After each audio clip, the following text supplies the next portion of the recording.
Chapter 3. The Man Who Was Thursday. Before one of the fresh faces could appear at the doorway, Gregory's stunned surprise had fallen from him. He was beside the table with a bound, and a noise in his throat like a wild beast.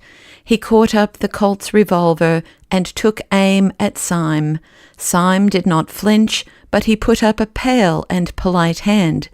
"Don't be such a silly man," he said, with the effeminate dignity of a curate. "Don't you see it's not necessary? Don't you see that we're both in the same boat? Yes, and jolly seasick." Gregory could not speak, but he could not fire either, and he looked his question. "Don't you see we've checkmated each other?" cried Syme. "I can't tell the police you are an anarchist. You can't tell the anarchists I'm a policeman. I can only watch you, knowing what you are. You can only watch me, knowing what I am. In short, it's a lonely intellectual duel, my head against yours. I'm a policeman, deprived of the help of the police. You, my poor fellow, are an anarchist, deprived of the help of that law and organization which is so essential to anarchy. The one solitary difference is in your favor. You are not surrounded by inquisitive policemen. I am surrounded by inquisitive anarchists. I cannot betray you, but I might betray myself.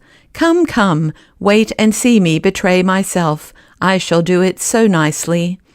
Gregory put the pistol slowly down, still staring at Syme as if he were a sea monster. "I don't believe in immortality," he said at last, "but if, after all this, you were to break your word, God would make a hell only for you to howl in forever." "I shall not break my word," said Syme sternly, "nor will you break yours. Here are your friends." The mass of the anarchists entered the room heavily, with a slouching and somewhat weary gait, but one little man with a black beard and glasses, a man somewhat of the type of Mr. Tim Healy, detached himself and bustled forward with some papers in his hand. "Comrade Gregory," he said, "I suppose this man is a delegate?" Gregory, taken by surprise, looked down and muttered the name of Syme, but Syme replied almost pertly, "I am glad to see that your gate is well enough guarded to make it hard for anyone to be here who was not a delegate." The brow of the little man with the black beard was, however, still contracted with something like suspicion. "What branch do you represent?" he asked sharply. "I should hardly call it a branch," said Syme, laughing. "I should call it, at the very least, a root." "What do you mean?" "The fact is," said Syme serenely, "the truth is I am a Sabbatarian. I have been specially sent here to see that you show a due observance of Sunday." The little man dropped one of his papers, and a flicker of fear went over all the faces of the group. Evidently, the awful president, whose name was Sunday, did sometimes send down such irregular ambassadors to such branch meetings.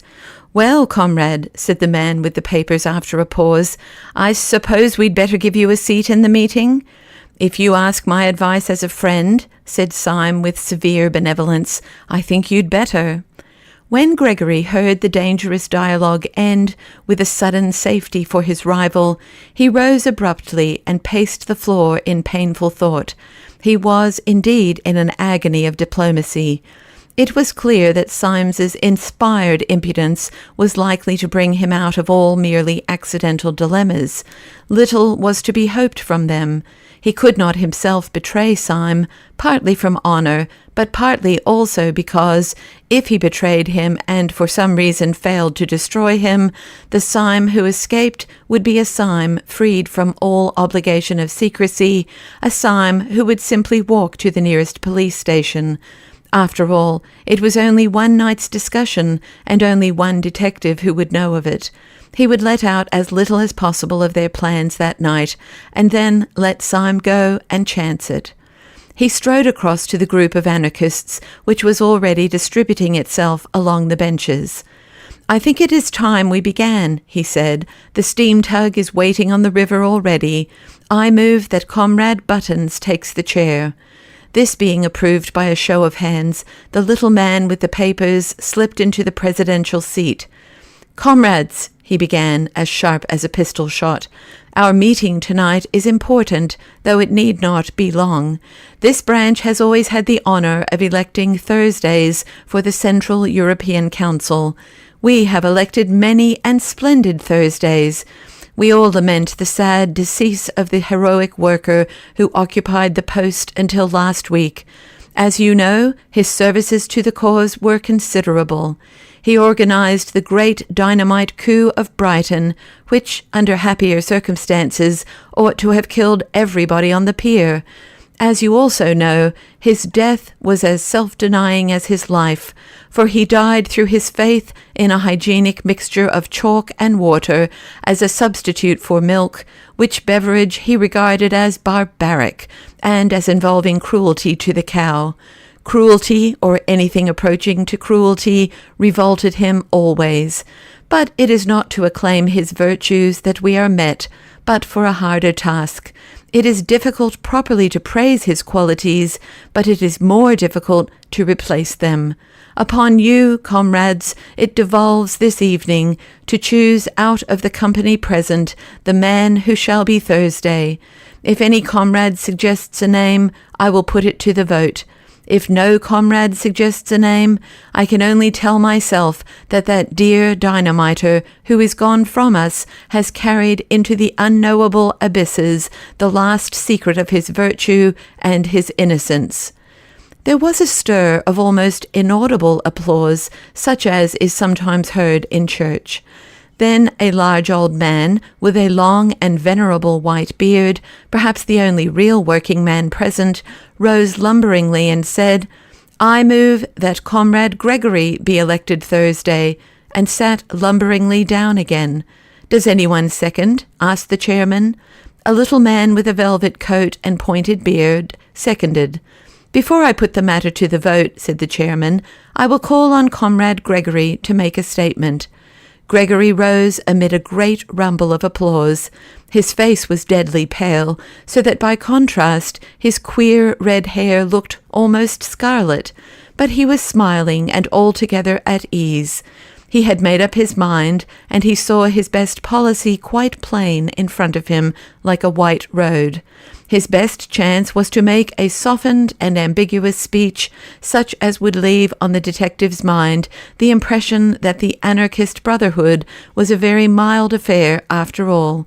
He believed in his own literary power, his capacity for suggesting fine shades and picking perfect words.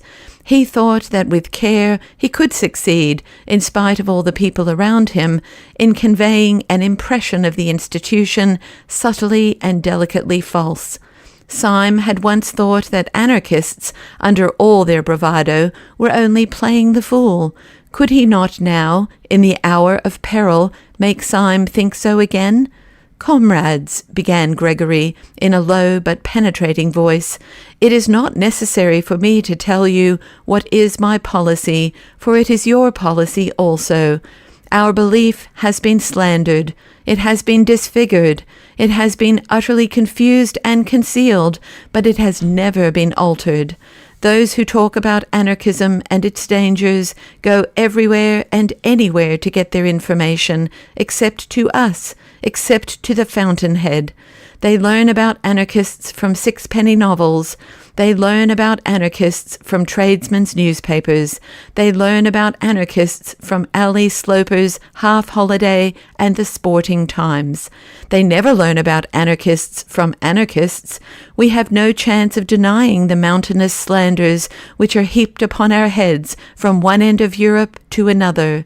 The man who has always heard that we are walking plagues has never heard our reply. I know that he will not hear it tonight, though my passion were to rend the roof. For it is deep, deep under the earth that the persecuted are permitted to assemble, as the Christians assembled in the catacombs. But if, by some incredible accident, there were here tonight a man who, all his life, had thus immensely misunderstood us, I would put this question to him. When those Christians met in those catacombs, what sort of moral reputation had they in the streets above? What tales were told of their atrocities by one educated Roman to another? Suppose, I would say to him, suppose that we are only repeating that still mysterious paradox of history. Suppose we seem as shocking as the Christians, because we are really as harmless as the Christians. Suppose we seem as mad as the Christians, because we are really as meek. The applause that had greeted the opening sentences had been gradually growing fainter, and at the last word it stopped suddenly. In the abrupt silence, the man with the velvet jacket said, in a high, squeaky voice, "I'm not meek." "Comrade Witherspoon tells us," resumed Gregory, "that he is not meek. Ah, how little he knows himself! His words are indeed extravagant. His appearance is ferocious, and even, to an ordinary taste, unattractive. But only the eye of a friendship as deep and delicate as mine can perceive the deep foundation of solid meekness which lies at the base of him, too deep even for himself to see. I repeat, we are the true early Christians, only that we come too late. We are simple, as they revere simple. Look at Comrade Witherspoon. We are modest, as they were modest. Look at me. We are merciful. No, no, called out Mr. Witherspoon with the velvet jacket. I say, we are merciful, repeated Gregory furiously, as the early Christians were merciful. Yet this did not prevent their being accused of eating human flesh. We do not eat human flesh. Shame, cried Witherspoon. Why not? Comrade Witherspoon, said Gregory with a feverish gaiety, is anxious to know why nobody eats him. Laughter. In our society, at any rate, which loves him sincerely, which is founded upon love. No, no, said Witherspoon, down with love. Which is founded upon love, repeated Gregory, grinding his teeth. There will be no difficulty about the aims which we shall pursue as a body, or which I should pursue were I chosen as the representative of that body. Superbly careless of the slanders that represent us as assassins and enemies of human society, we shall pursue with moral courage and quiet intellectual pressure the permanent ideals of brotherhood and simplicity. Gregory resumed his seat and passed his hand across his forehead. The silence was sudden and awkward, but the chairman rose like an automaton and said in a colourless voice, Does anyone oppose the election of Comrade Gregory? The assembly seemed vague and subconsciously disappointed, and Comrade Witherspoon moved restlessly on his seat and muttered in his thick beard.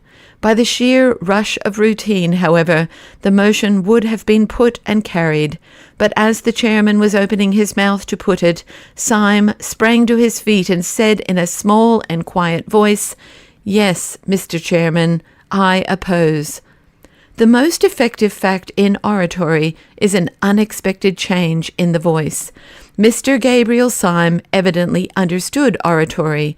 Having said these first formal words in a moderated tone and with a brief simplicity, he made his next word ring and volley in the vault as if one of the guns had gone off. Comrades, he cried in a voice that made every man jump out of his boots, have we come here for this? Do we live underground like rats in order to listen to talk like this? This is talk we might listen to while eating buns at a Sunday school treat. Do we line these walls with weapons and bar that door with death, lest anyone should come and hear Comrade Gregory saying to us, Be good, and you will be happy. Honesty is the best policy, and virtue is its own reward. There was not a word in Comrade Gregory's address to which a curate could not have listened with pleasure. Hear, hear. But I am not a curate. Loud cheers. And I did not listen to it with pleasure. Renewed cheers. The man who is fitted to make a good curate is not fitted to make a resolute, forcible, and efficient Thursday. Hear, hear. Comrade Gregory has told us in only too apologetic a tone that we are not the enemies of society, but I say that we are the enemies of society, and so much the worse for society. We are the enemies of society, for society is the enemy of humanity, its oldest and its most pitiless enemy. Hear, hear. Comrade Gregory has told us, apologetically again, that we are not murderers. There I agree. We are not murderers. We are executioners. Cheers. Ever since Syme had risen, Gregory had sat staring at him, his face idiotic with astonishment. Now, in the pause, his lips of clay parted, and he said, with an automatic and lifeless distinctness, "You damnable hypocrite!" Syme looked straight into those frightful eyes with his own pale blue ones, and said, with dignity, "Comrade Gregory accuses me of hypocrisy. He knows as well as I do that I am keeping all my engagements and doing nothing but my duty. I do not mince words. I do not pretend to. I say that Comrade Gregory is unfit to be Thursday for all his amiable qualities. He is unfit to be Thursday because of his amiable qualities. We do not want the Supreme Council of Anarchy infected with a maudlin mercy. Hear, hear. This is no time for ceremonial politeness, neither is it a time for ceremonial modesty. I set myself against Comrade Gregory, as I would set myself against all the governments of Europe, because the anarchist who has given himself to anarchy has forgotten modesty as much as he has forgotten pride. Cheers. I am not a man at all. I am a cause. Renewed cheers. I set myself against Comrade Gregory as impersonally and as calmly as I should choose one pistol rather than another out of that rack upon the wall. And I say that rather than have Gregory and his milk and water methods on the Supreme Council, I would offer myself for election. His sentence was drowned in a deafening cataract of applause. The faces that had grown fiercer and fiercer with approval as his tirade grew more and more uncompromising were now distorted with grins of anticipation or cloven with delighted cries. At the moment when he announced himself as ready to stand for the post of Thursday, a roar of excitement and assent broke forth and became uncontrollable, and at the same moment Gregory sprang to his feet with foam upon his mouth and shouted against the shouting. "Stop, you blasted madman!" he cried at the top of a voice that tore his throat. "Stop, you—" But louder than Gregory's shouting and louder than the roar of the room came the voice of Syme, still speaking in a peal of pitiless thunder. "I do not go to the council to rebut that slander that calls us murderers. I go to earn it." Loud and prolonged cheering. "To the priest who says these men are the enemies of religion, to the judge who says these men are the enemies of law, to the fat parliamentarian who says these men are the enemies of order and public decency, to all these I will reply, you are false kings, but you are true prophets. I am come to destroy you and to fulfill your prophecies." The heavy clamour gradually died away, but before it had ceased, Witherspoon had jumped to his feet, his hair and beard all on end, and had said, "I move as an amendment that Comrade Syme be appointed to the post." "Stop all this, I tell you," cried Gregory, with frantic face and hands. "Stop it, it is all—" The voice of the chairman clove his speech with a cold accent. "Does anyone second this amendment?" he said. A tall, tired man, with melancholy eyes and an American chin-beard, was observed on the back bench to be slowly rising to his feet. Gregory had been screaming for some time past. Now there was a change in his accent, more shocking than any scream. "I end all this," he said, in a voice as heavy as stone. "This man cannot be elected. He is a—" "Yes," said Syme, quite motionless. "What is he?" Gregory's mouth worked twice without sound. Then slowly the blood began to crawl back into his dead face. "He is a man quite inexperienced in our work," he said, and sat down abruptly. Before he had done so, the long, lean man with the American beard was again upon his feet and was repeating in a high American monotone, "I beg to second the election of Comrade Syme." "The amendment will, as usual, be put first," said Mr. Buttons, the chairman, with mechanical rapidity. "The question is that Comrade Syme—" Gregory had again sprung to his feet, panting and passionate. "Comrades," he cried out, "I am not a madman." "Oh, oh," said Mr. Witherspoon. I am not a madman, reiterated Gregory, with a frightful sincerity which for a moment staggered the room, but I give you a counsel, which you can call mad if you like. No, I will not call it a counsel, for I can give you no reason for it. I will call it a command. Call it a mad command, but act upon it. Strike, but hear me. Kill me, but obey me. Do not elect this man. Truth is so terrible, even in fetters, that for a moment Symes's slender and insane victory swayed like a reed. But you could not have guessed it from Symes' bleak blue eyes. He merely began, "Comrade Gregory commands." Then the spell was snapped, and one anarchist called out to Gregory, "Who are you? You are not Sunday." And another anarchist added in a heavier voice, "And you are not Thursday." "Comrades," cried Gregory, in a voice like that of a martyr who, in an ecstasy of pain, has passed beyond pain, "it is nothing to me whether you detest me as a tyrant or detest me as a slave. If you will not take my command, accept my degradation. I kneel to you. I throw myself at your feet. I implore you, do not elect this man." "Comrade Gregory," said the chairman after a painful pause, "this is really not quite dignified." For the first time in the proceedings, there was for a few seconds a real silence. Then Gregory fell back in his seat, a pale wreck of a man, and the chairman repeated, like a piece of clockwork suddenly started again, "The question is that Comrade Syme be elected to the post of Thursday on the General Council." The roar rose like the sea, the hands rose like a forest, and 3 minutes afterwards, Mr. Gabriel Syme, of the Secret Police Service, was elected to the post of Thursday on the General Council of the Anarchists of Europe. Everyone in the room seemed to feel the tug waiting on the river, the sword stick and the revolver waiting on the table. The instant the election was ended and irrevocable, and Syme had received the paper proving his election, they all sprang to their feet, and the fiery groups moved and mixed in the room.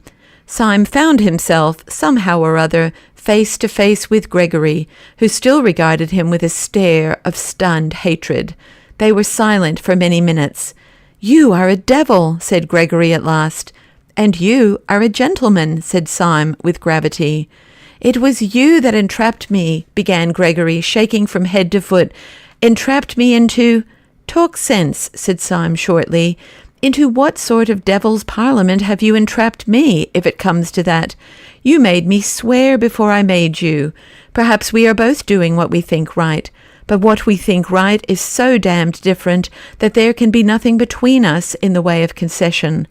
There is nothing possible between us but honor and death."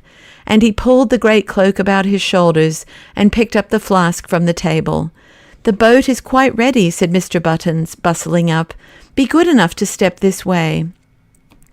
With a gesture that revealed the shop walker, he led Syme down a short, iron-bound passage, the still agonized Gregory following feverishly at their heels.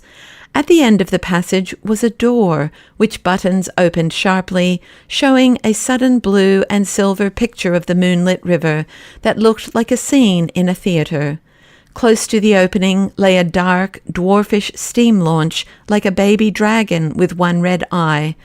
Almost in the act of stepping on board, Gabriel Syme turned to the gaping Gregory. "You have kept your word," he said gently, with his face in shadow. "You are a man of honor, and I thank you. You have kept it even down to a small particular. There was one special thing you promised me at the beginning of the affair, and which you have certainly given me by the end of it." "What do you mean?" cried the chaotic Gregory. "What did I promise you?" "A very entertaining evening," said Syme, and he made a military salute with the sword stick as the steamboat slid away.